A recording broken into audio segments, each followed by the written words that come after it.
At the core of human experience lies a profound paradox. We are fundamentally social beings, wired for connection, yet an inescapable aloneness defines our very existence. This isn't merely the fleeting pang of loneliness one feels on a quiet Friday night.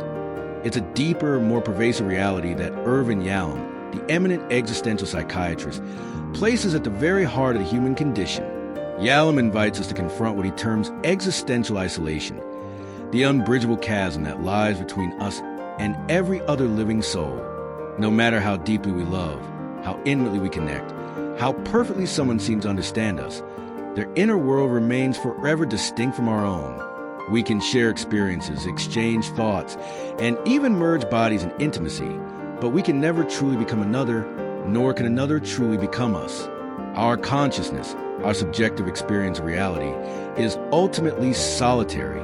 Imagine, if you will, being born into a world where you're the sole inhabitant of your mind. You can see others, hear them, interact with them, but their internal landscape, their unique tapestry of thoughts, feelings, and sensations is eternally just beyond your grasp. This isn't a tragic flaw in human design. It is, according to Yalom, a fundamental given of existence. It's a truth whispered in the quiet hours of the night, a silent acknowledgement that regardless of how many people surround us, we navigate the ultimate journey of life and death on our own. It's the stark realization that when the most profound decisions must be made, when the deepest sorrows are felt, or when death finally arrives, we face these moments in singular isolation. This isn't to say that connection isn't vital or powerful. Quite the contrary. But Yalom argues that understanding and accepting this foundational aloneness is crucial for forging truly authentic and meaningful connections, rather than those built on a desperate attempt to escape what cannot be escaped. Consider a passage from Yalom's Love's Executioner, where he delves into therapeutic encounter, revealing how even in the most intense therapist-patient relationship, this isolation persists. Though the patient and I may sit knee to knee and share deeply, there is still an ultimate, unbridgeable gap between us. I am alone in my world, and he is in his. This encapsulates the essence of existential isolation. It's not about being unloved or friendless, but about the inherent separateness of individual consciousness. This truth can be unsettling, even terrifying, because it strips away the illusion of absolute merging and demands that we stand on our own ground. Yet, Yalom posits that this very confrontation with our aloneness is the bedrock for genuine self-reliance and personal growth. When we stop frantically seeking to dissolve our boundaries into another, we can finally begin to appreciate the unique landscape of our own being and relate to others not out of desperate need, but from a place of secure selfhood. It's an invitation to cultivate an inner richness, a personal fortitude that does not crumble in the absence of external validation, but rather draws strength from the profound, solitary journey of self-discovery. Embracing this truth is not about succumbing to despair, but about recognizing a fundamental aspect of reality that, once acknowledged, can paradoxically liberate us to live more fully and connect more deeply.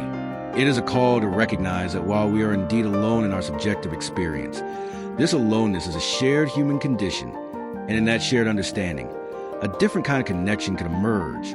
The human experience of being alone often conjures up images of emptiness, a lack of companionship, or the ache of social disconnection. This familiar sensation, what Irvin Yalom defines as interpersonal loneliness, is a readily understandable and commonly expressed distress. It's the feeling of missing someone, of lacking a social circle, of not having enough meaningful interactions, or simply the absence of others when one desires their presence. This form of loneliness is situational and often solvable. One might reach out to friends, join a group, seek new relationships, or reconnect with family. It's a solvable problem, a yearning for connection that can be sated by the presence and engagement of others. We understand this kind of loneliness. It's a shared vulnerability that prompts empathy and action. However, Yalom asks us to look beyond this surface-level experience to a far more profound and inescapable reality: existential isolation. This is not about being without people, but about being separate from them in the most fundamental way. As we explore in the first topic, no matter how close we become to another human being, there remains an unbridgeable gulf between our subjective experience and theirs. We are the sole inhabitants of our own consciousness, perceiving the world through our unique lens. feeling our emotions in a way no one else can fully replicate, and ultimately facing life's biggest challenges and its final curtain entirely on our own. It's a loneliness not born of circumstance, but inherent in the very structure of being human. Yalom beautifully illustrates this in works like Love's Executioner or Mama and the Meaning of Life, where he consistently emphasizes that even in the most profound therapeutic relationship, a bond built on trust and deep sharing, the ultimate separateness persists. A therapist cannot truly enter the patient's mind, nor can the patient fully grasp the therapist's inner world. They meet at the boundary, sharing a journey, but never fully merging. This is the crucial distinction. Interpersonal loneliness is a deficiency of connection, while existential isolation is a given of existence. One is a state that can be altered by external circumstances and actions. The other is an unalterable condition of being. The profound implication of this distinction is that attempting to cure existential isolation with more interpersonal connection is like trying to fill a bucket with a hole in the bottom. It's a futile exercise. Many people, unknowingly, spend their lives frankly trying to escape this deeper aloneness by constantly seeking external validation, immersing themselves in superficial relationships, or avoiding solitude at all costs. They mistake the yearning for fundamental merging, which is impossible, for a simple lack of social interaction. This often leads to disappointment, disillusionment, and a perpetuation of the very fear they are trying to escape. Understanding that there are two faces to isolation, one treatable, the other inherent, is the first step toward a more authentic relationship with ourselves and with others. It allows us to address our social needs while simultaneously acknowledging and perhaps even embracing profound solitude that defines our individual journey through life. Once we grasp Irvin Yalom's concept of existential isolation, that fundamental, unbridgeable gap between our subjective experience and everyone else's, it becomes clear why many of us spend our lives, often unknowingly, in a frantic dance of avoidance. The inherent aloneness can feel terrifying, threatening to our sense of security and belonging.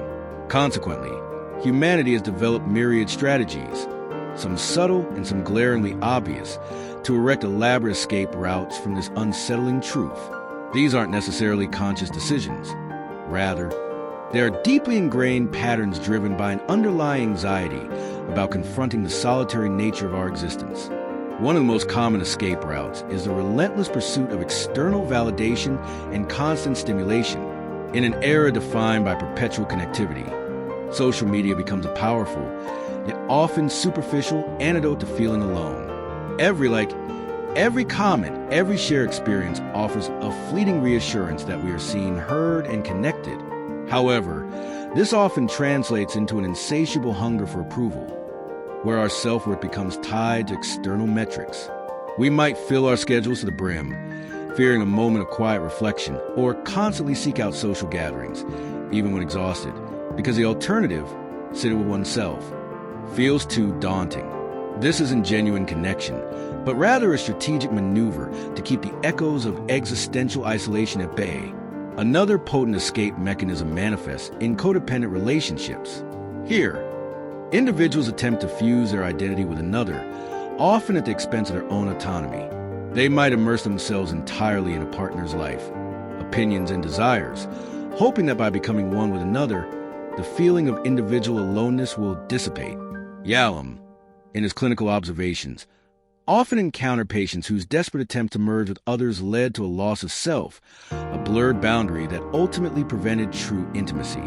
Many patients seek to escape from ultimate aloneness by dissolving themselves into another person, he noted, highlighting the tragic irony that such attempts often result in a greater, more painful sense of isolation when the illusion inevitably crumbles. This merging is an attempt to deny the inherent separateness, leading to unhealthy dynamics where one's well-being becomes inextricably linked to the other, creating a suffocating interdependence rather than a robust, independent connection. Furthermore, we see avoidance in compulsive behaviors and addictions. Whether it's workaholism, substance abuse, excessive consumption, or even obsessive routines, these behaviors can serve as powerful distractions. They offer a temporary oblivion, a way to numb the discomfort of internal solitude and the responsibility that comes with it. By fixating on external pursuits or internal states induced by substances, individuals can effectively postpone the confrontation with their deeper anxieties about meaning, freedom, and crucially, their fundamental aloneness. The constant striving, the artificial highs, or the numbing lows all become shields against the raw, unfiltered experience of being simply oneself, alone with one's thoughts and feelings. Ultimately, these escape routes, while providing temporary solace, prevent genuine personal growth. They keep us tethered to external factors for our sense of well-being, rather than allowing us to cultivate an inner resilience and a deeper relationship with ourselves. Yalom's work consistently underscores that until we acknowledge these avoidance strategies and turn to face the inherent aloneness, we remain trapped in patterns that perpetuate the very fear we seek to escape. The true path to authentic connection and a meaningful life, ironically, often begins with a courageous act of facing the solitude within. Having acknowledged the profound truth of existential isolation, that fundamental, unbridgeable gap between our subjective experience and that of every other human being, we arrive at crucial crossroads. For many, the realization of this inherent aloneness can trigger fear, a desperate urge to connect, and the various escape mechanisms we've just discussed. However, Irvin Yalom offers a startlingly different perspective. It is precisely by accepting this ultimate aloneness that we can, paradoxically, unlock the door to more authentic, deeper, and truly meaningful connections with others. This isn't just a philosophical musing. It's a deeply practical insight for cultivating richer relationships. Think of it this way. If we are constantly striving to escape our own solitude by merging with another person, by using them as a shield against our fear of being alone, our relationships become burdened by an impossible demand. We project onto others the immense task of filling an internal void that only we can acknowledge and address. This desperate clinging, born of fear, often stifles genuine intimacy. When we desperately need someone else to complete us, to erase our feeling of aloneness, we are not truly relating to them as a separate, unique individual. Instead, we are using them as a means to an end, often creating codependent dynamics where healthy boundaries dissolve and both individuals lose a sense of their independent selves.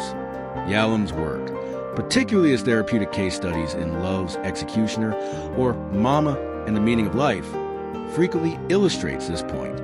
He often guides his patients towards understanding that the freedom to be truly themselves in all their solitary uniqueness is what allows them to meet another person from a place of strength and self-possession rather than desperate need. It's the difference between connecting because you want to and connecting because you feel you have to. When we accept that we are fundamentally alone in our consciousness, the pressure on others to fix or complete us diminishes. This liberation allows us to see and appreciate them for who they are, rather than for what we need them to be. Consider the analogy of two independent pillars standing strong. They can lean against each other for support occasionally, appreciate each other's presence, and together bear a great weight. But if one pillar collapses onto the other out of weakness, it risks bringing both down.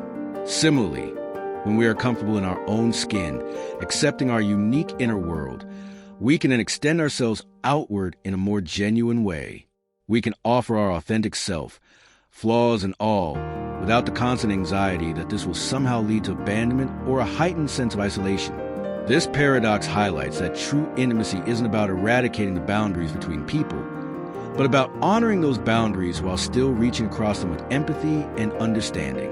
It's a courageous act of saying, I am an independent being, whole and complete in my solitude, and from this place, I choose to connect with you, appreciate you, and share my journey. This acceptance fosters a depth of connection that is robust, resilient, and far more fulfilling than any relationship built on a fragile foundation of escaping fear. It transforms relationships from a refuge from self to a celebration of self and other. The realization of our existential isolation, that we are fundamentally separate and alone in our subjective experience, carries with a profound, often unsettling truth.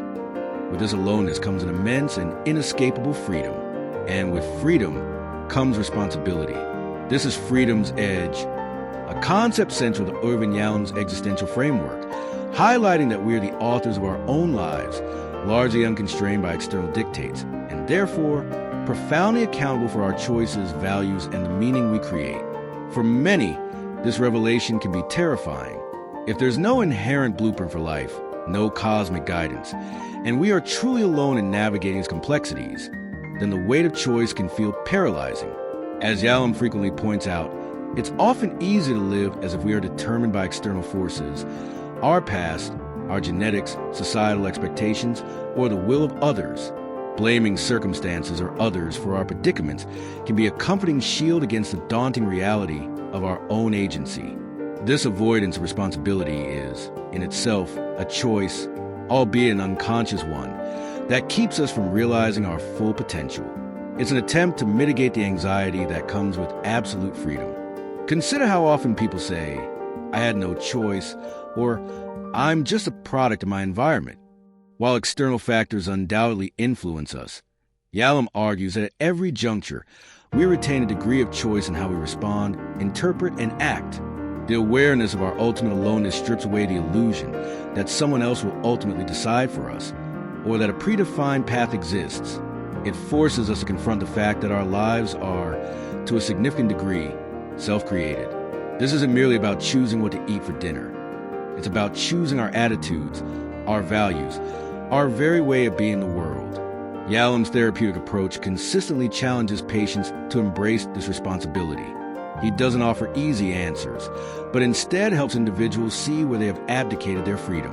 In his book, Existential Psychotherapy, he emphasizes that we are condemned to freedom. This powerful phrase encapsulates a paradox. We must choose. Even choosing not to choose is a choice. This inherent freedom, coupled with our aloneness, means there's no one to delegate our life's direction to, no one to ultimately blame or praise for our path. The burden is ours alone. However, this burden is also the source of immense power. When we grasp that we are truly free, unburdened by external determinants in the deepest sense, we unlock the capacity for profound self-creation. The same terrifying aloneness that demands we make our own choices also empowers us to live authentically, aligning our actions with our deepest values rather than conforming to external pressures. It's the realization that if we are the sole architects of our internal world, we then have a unique capacity to design a life that is truly meaningful to us. This journey from fear to empowerment, from seeing freedom as a curse to embracing as a canvas, is central to finding purpose and forging a robust sense of self in a world where we ultimately stand alone. Having confronted the often unsettling truths of existential isolation in the vast, sometimes terrifying, expanse of our freedom and responsibility, we might feel a sense of unease. If we are ultimately alone in our consciousness, and there's no inherent meaning or preordained path, where do we find purpose?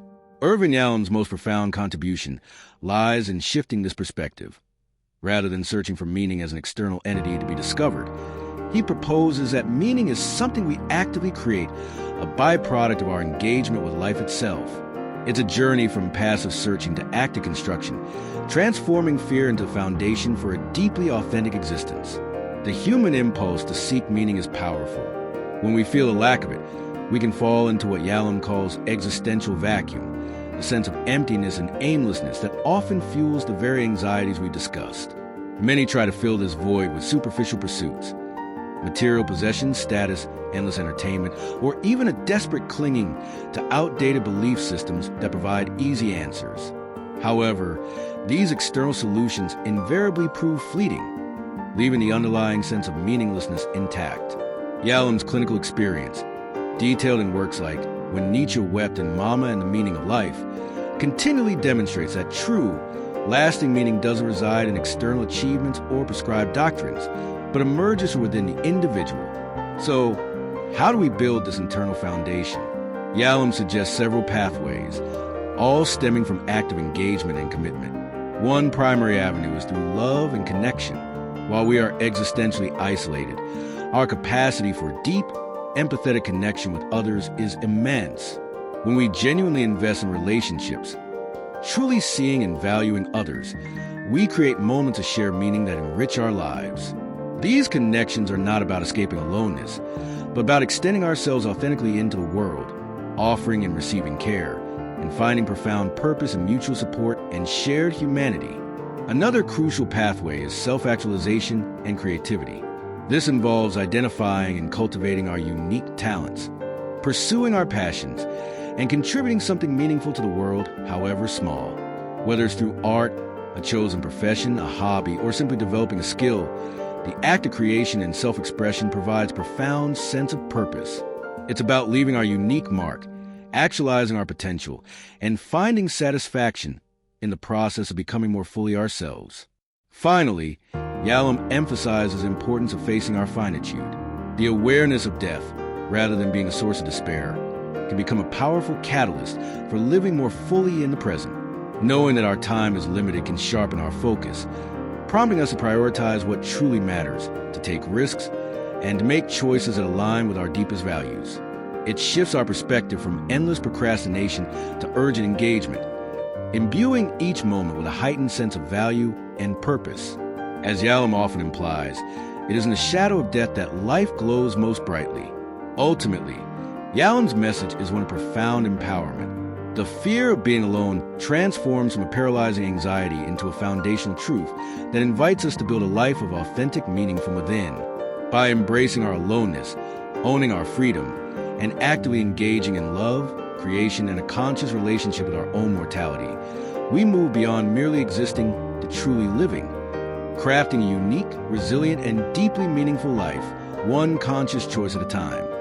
Ready to explore more of life's deepest questions? If Yalom's insights resonated with you, hit subscribe and join our community. We regularly dive into topics that challenge, inspire, and help you live a more authentic life. Don't miss out on future discussions. Let's continue this journey of self-discovery together. Tap the notification bell to stay updated and become part of our growing conversation.